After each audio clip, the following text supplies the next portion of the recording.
Chers amis abonnés, bonjour. Nous nous retrouvons aujourd'hui pour explorer la prochaine pleine lune qui aura lieu le 8 décembre 2022 à 5h08, c'est l'heure de Paris. Alors il peut y avoir des différences selon l'endroit où vous êtes. Et cette prochaine pleine lune, comme vous le voyez, va se déployer dans sa totalité, sa pleine lumière dans le signe des Gémeaux. Donc cette pleine lune se fait dans l'axe Sagittaire, Gémeaux, l'axe Jupiter-Mercure. Donc nous avons affaire à une pleine lune mercurienne, donc une pleine lune pétillante, pleine de vie, une pleine lune très nerveuse, très vivante, très, comment dirais-je, très dynamique en fait. Alors par contre, ça va être une pleine lune très particulière. Et là, je vais vous poser tout de suite l'élément qui va la rendre très particulière, c'est la présence de Mars. Voilà, nous allons avoir une pleine lune qui va englober la présence de Mars. Alors, la présence de Mars dans le signe du Gémeaux avait fait l'objet, en ce qui me concerne, de au moins 2 articles et également d'un document vidéo. Je vous indiquerai en bas à gauche du descriptif de la vidéo les liens si vous voulez vous reporter aux articles et aux vidéos. Alors je vais quand même vous faire cette précision parce qu'elle est importante au niveau du mouvement de Mars. Mars a une trajectoire très elliptique, il s'éloigne à plus de 401 millions de kilomètres de la Terre et il se rapproche de la Terre à peu près, je crois, 55 millions de kilomètres. Donc vous voyez un petit peu le chemin qu'accomplit Mars par rapport à la Terre. Or là, en 2022, Mars va accomplir son rapprochement de la Terre et il va être au plus près de la Terre le 1er décembre 2022. Je crois qu'il sera pour l'année 2022 à peu près 85 millions de kilomètres de la Terre. Or, j'ai fait des études sur ce qui pouvait se passer sur le plan planétaire lorsque Mars se rapprochait de la Terre. Et il se trouve qu'il se passe toujours quelque chose, soit des phénomènes d'ordre naturel ou des événements collectifs, des événements politiques, et quelquefois ça peut être les deux. Alors évidemment, comme c'est planétaire, ça peut se passer à n'importe quel point du monde. Or, vous remarquerez qu'en ce moment, depuis que Mars est en Gémeaux et qu'il se rapproche progressivement de la Terre, nous assistons à un mouvement extrêmement important qui se passe en Iran du côté des femmes qui se révoltent, et actuellement en Chine, où la population chinoise descend dans la rue, elle n'en peut plus de ces mesures de confinement, et elle demande à Xi Jinping de dégager, ce sont exactement les mots qui sont employés. Je peux vous dire que dans ces pays-là, descendre dans la rue pour contester contre le pouvoir en place, c'est pas une amende et un coup de matraque qu'on va se prendre, mais on peut se faire carrément zigouiller. Donc là, on a quand même des peuples qui font preuve d'un courage absolument admirable. Et puis là, ce sont des gens qui peuvent parler de dictature, parce que ce sont vraiment des régimes autoritaires. Voilà. Et on voit qu'il y a des soulèvements, et qui se font en plus dans des pays où on était loin d'imaginer que cela fût possible. La Chine et l'Iran, rendez-vous compte, des pays totalitaires. On voit déjà les effets de ce Mars. Et on peut penser que l'effet de Mars va aller en s'accentuant avec cette prochaine pleine lune qui englobe Mars. Par exemple, dans le thème de Volodymyr Zelensky, cette pleine lune va se faire sur l'axe de sa ligne d'horizon, son ascendant, puisque Volodymyr Zelensky est ascendant Gémeaux. Et donc, cette pleine lune qui associe Mars va se faire sur son axe d'horizon. Donc, ça peut le concerner particulièrement, et il va falloir surveiller le cycle, parce qu'après la Lune va être dans sa phase décroissante, premier quartier, pour aller à la nouvelle Lune, qui elle se fera dans les premiers degrés du Capricorne. Voilà. Mais pour l'heure, nous avons donc une pleine Lune jovienne et mercurienne qui englobe la présence de Mars. Donc autant dire que ça va être une pleine Lune particulièrement électrique. Alors il faudra voir les jours qui suivront, les 2-3 jours qui suivront après ce cycle de lunaison. Alors pour les natifs des Gémeaux et des Sagittaires, notamment les natifs du deuxième décan, ou si vous avez un ascendant dans les degrés 15e, 16e degré, ou un ascendant dans le 16e degré du Sagittaire, vous êtes concerné par cette pleine lune, identique pour les poissons et les vierges, avec des planètes ou des angularités dans les 15e, 16e degrés des signes, puisque ça va jouer par carré. Donc, comme je vous le dis à chaque analyse de lunaison, regardez les planètes qui sont concernées, les maisons où cela se place, parce que ça vous donnera une indication des secteurs qui pourraient être, je dirais, concernés par ce cycle de lunaison. Alors, puisque cette pleine lune se fait dans le signe des Gémeaux et donc sous une coloration maîtrise de Mercure, on va poser immédiatement la planète Mercure. Or, on voit que Mercure est en Taureau, en Capricorne, veuillez me pardonner, il est en Capricorne, au tout début du signe du Capricorne, et pour l'instant, par rapport au cycle de lunaison, il n'entretient je dirais, aucun aspect. Il est pour l'instant féral. Je dis bien pour l'instant, puisque nous n'avons pas encore toutes les planètes du système solaire d'indiquer. Alors, ce Mercure, quand même, là, est en Capricorne. Il est donc sous la maîtrise de Saturne. C'est donc un Mercure qui est contenu, un Mercure qui va être beaucoup plus pondéré, beaucoup plus posé, beaucoup plus enclin à être dans la réflexion, l'introspection, le contrôle, la maîtrise. Vous voyez, alors là, on a une belle ambivalence entre une pleine lune sous la maîtrise de Mercure très, très électrique, et puis ce Mercure qui a contrôle sur cette pleine lune qui est en Capricorne.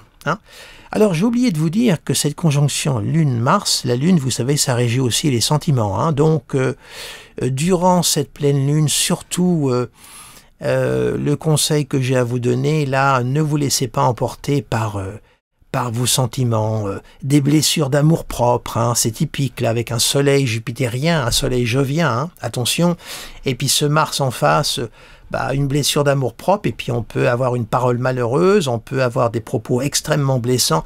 Faites très très attention, prenez le recul du message de ce Mercure Capricorne, qui quelque part, je le trouve bien placé par rapport à cette pleine lune.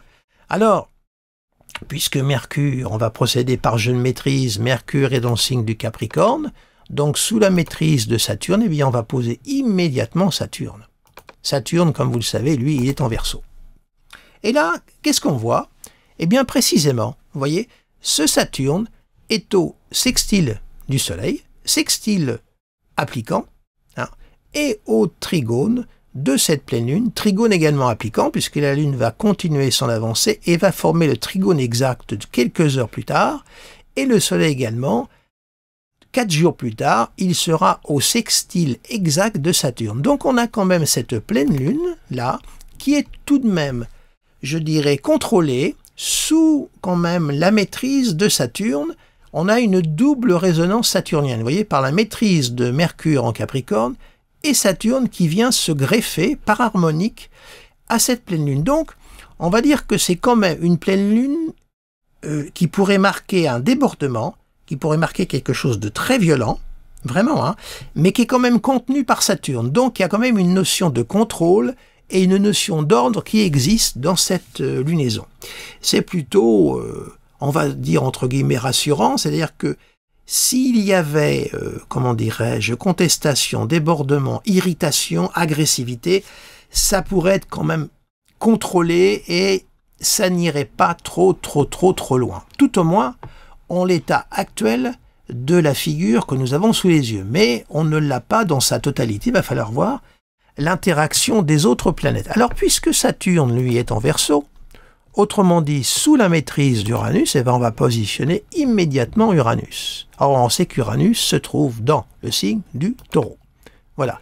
Alors, Uranus est ici, conjoint toujours au nœud nord, et on voit que cet Uranus, quand même, joue un rôle assez important. Évidemment, on a toujours ce fameux carré Saturne-Uranus, mais ce carré commence progressivement, vous voyez, à se défaire, parce que Uranus est dans sa phase de rétro, et Saturne est direct. Donc ce carré est en train de se défaire, et tant mieux qu'il dégage le ciel, qu'il qui débarrasse le plancher, hein, ce carré Saturne-Uranus. Ensuite, nous voyons que Uranus est au sextile de la pleine lune, hein, donc ça apporte encore une touche de feu, hein, puisque Uranus est une planète de feu.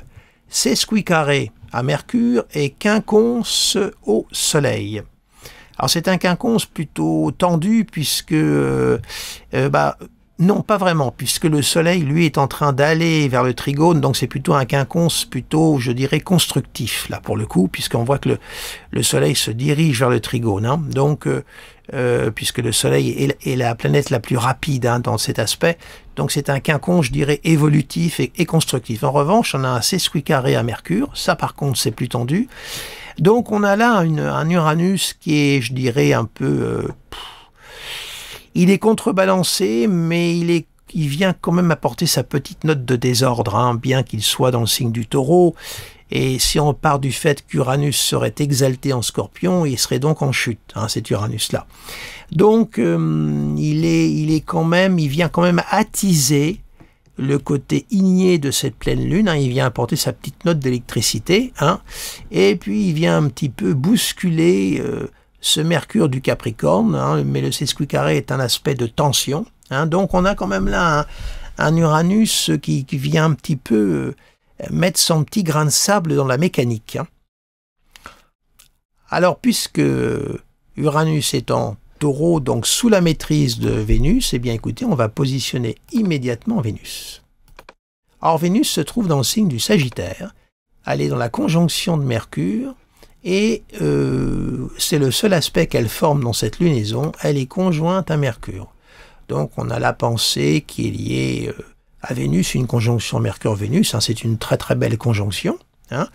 Certes, elle est dissociée, mais on a quand même la conjonction, on a quand même 4 degrés d'orbe, hein, on a indéniablement une conjonction. Alors, Vénus-Mercure, Vénus est toujours une planète de sociabilité, hein, d'harmonie, elle est conjointe à Mercure, donc là, ça vient rajouter une petite note positive à tout ce qui va relever des contacts, de la communication et des échanges. Il y a quand même, on voit que cette Vénus est à la fois encadrée par le Soleil et par Mercure, ce qui est plutôt, je dirais, bénéfique, hein.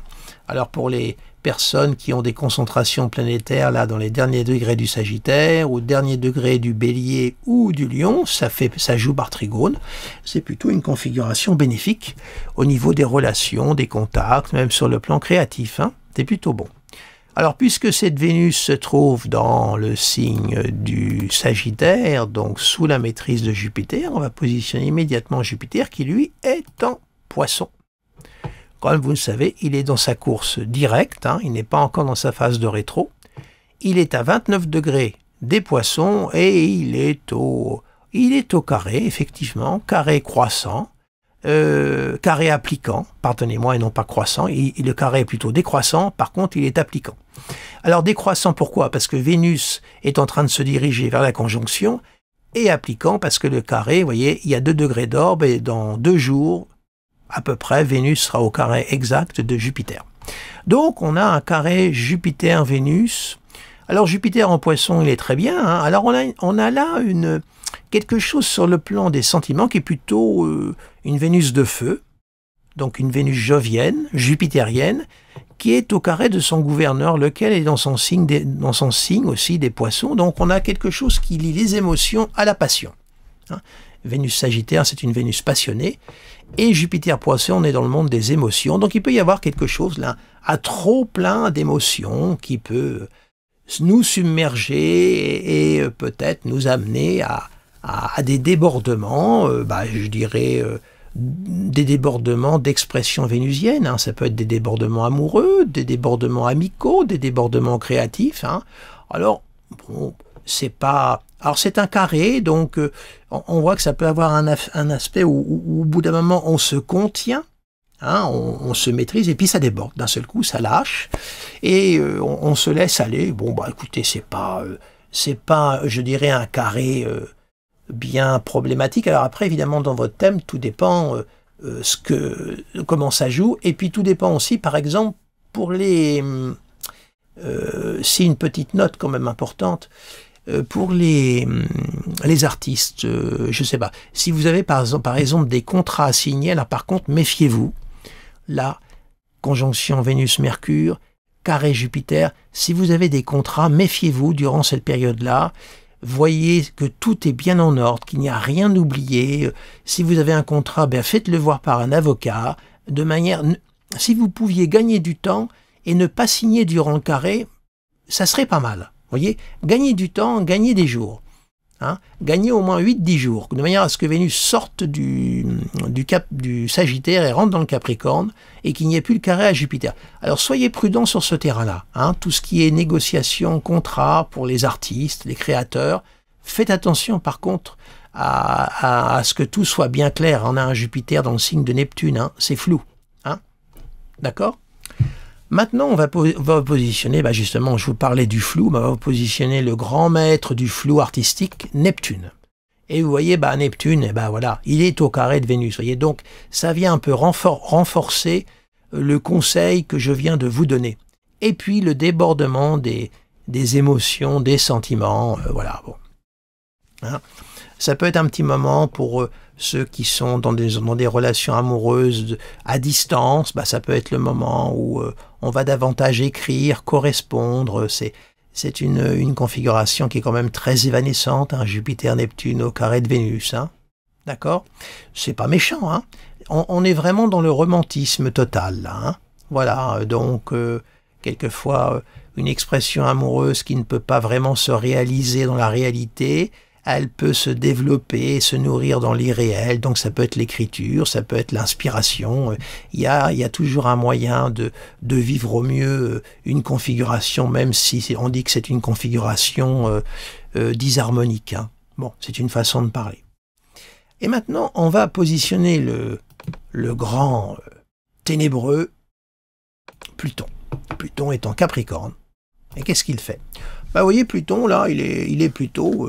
il est plutôt sympa, le pépère Pluton en ce moment-là, hein, dans le ciel. Vous voyez, il est au semi-sextile de Vénus, et il est au sextile de Neptune, et au sextile également de Jupiter. Vous voyez, donc, on a un Pluton qui est plutôt, c'est qu'à le dire, un Pluton qui est plutôt, hein, qui est contenu actuellement. Hein. Ça veut dire que...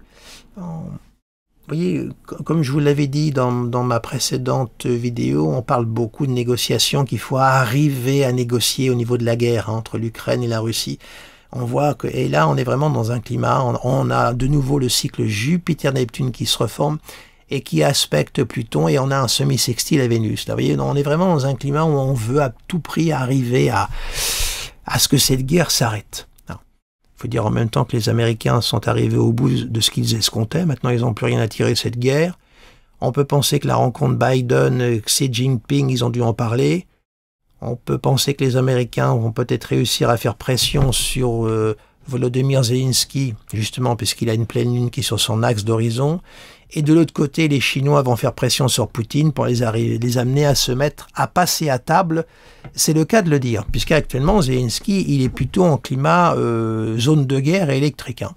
Donc peut-être que les Américains vont l'amener à se calmer en lui faisant comprendre qu'ils vont beaucoup moins l'alimenter en armement. Enfin, c'est une déduction personnelle, mais là je sors un petit peu du cadre personnel, mais en même temps cette lunaison joue autant sur notre plan individuel que sur le plan collectif. Alors donc, voyons l'état global de ce ciel de pleine lune du 8 décembre 2022. Voilà le ciel. Voilà, on a, vous voyez, une conjugaison de lignes bleues et de lignes vertes, et également des lignes rouges, des lignes noires, des lignes marron. Ça fait un beau petit canevas, tout ça, mais globalement, c'est globalement quand même une lune qui est à peu près contenue. Alors après, il est vrai qu'elle va continuer sa course, la lune, et qu'elle va aller au carré, hein, de Neptune et de Jupiter. Donc attention, là, on va être en plein dans le frissonnement, dans les émotions, on va être dans un climat, la lune au carré de Jupiter-Neptune, on est carrément dans le monde du psychisme. Donc là, ça va être une période en signe double. Ben, écoutez, notez vos rêves, notez, ça peut être un moment où l'intuition peut être particulièrement exacerbée, Hein. Le moment où on peut faire des rêves hautement symboliques, voire des rêves, comment on appelle ça, des rêves... c'est pas des rêves divinatoires, c'est des rêves prémonitoires, voilà. Ça peut être un moment particulier dans les jours, les heures et les jours qui vont suivre. Hein. Attendez, je vais essayer d'avancer gentiment la Lune avec vous, voyez. Déjà, là, il est 6h08, regardez l'horaire ici, l'avancement de la Lune. Vous voyez, on peut l'avancer tranquillement, vous voyez.